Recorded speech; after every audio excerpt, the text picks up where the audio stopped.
আপনার তথ্য ভালো, যোগ্যতা ভালো কিন্তু প্রেজেন্টেশন যদি দুর্বল হয় তাহলে সেই ভালো দিকগুলো ঠিকভাবে কিন্তু মানুষের কাছে পৌঁছাতে নাও পারে। তো বিয়ের বায়োডাটা যে শুধু তথ্য দেওয়ার মাধ্যম নয়, এটা আপনার প্রথম পরিচয়ের একটা গুরুত্বপূর্ণ অংশ। সঠিক তথ্যকে পরিষ্কার, সুন্দর এবং প্রেজেন্টেবলভাবে উপস্থাপন করলে মানুষ খুব সহজে বুঝতে পারে এবং আপনি কে এবং কী চান সেটা অনুমান করতে পারে। তো ম্যারেজ কেয়ার বিডির বিবাহ বিষয়ক আলোচনা বিয়ের আগে জানতেই হবে। সিজন 3 এর 20তম পর্বে আজকে কথা বলবো যে প্রফেশনাল প্রেজেন্টেশনের গুরুত্বটা কেমন। প্রথমত ইমপ্রেশনের একটা ব্যাপার আছে।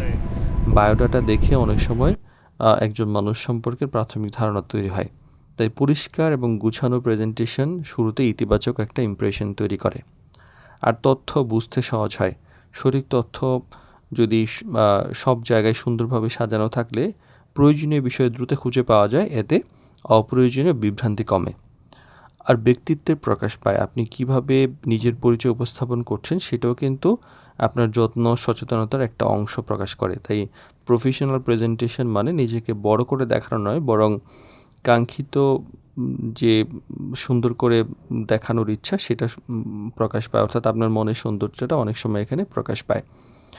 আর ভুল বুঝাবুঝিটা কমে। অগোছালো বা অস্পষ্ট তথ্য থাকলে অনেক সময় ভুল বুঝাবুঝি তৈরি হয়। পরিষ্কার ভাষা, সঠিক বিন্যাস যদি থাকে সেই ঝুঁকিটা অনেক কমে যায়। আর বিশ্বাসযোগ্যতা বাড়ে।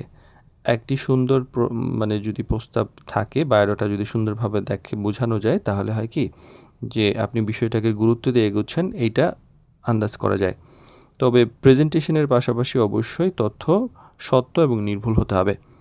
আর প্রফেশনাল প্রেজেন্টেশন মানে যে দামি ডিজাইন বা অতিরিক্ত সাজসজ্জা এরকম নয়, বরং সঠিক তথ্যকে পরিষ্কার, সংক্ষিপ্ত, মার্জিত ও বিশ্বাসযোগ্যভাবে উপস্থাপন করা। কারণ ভালো পরিচয় তখনই মূল্য পায় যখন সেটা সঠিকভাবে মানুষের কাছে পৌঁছায়।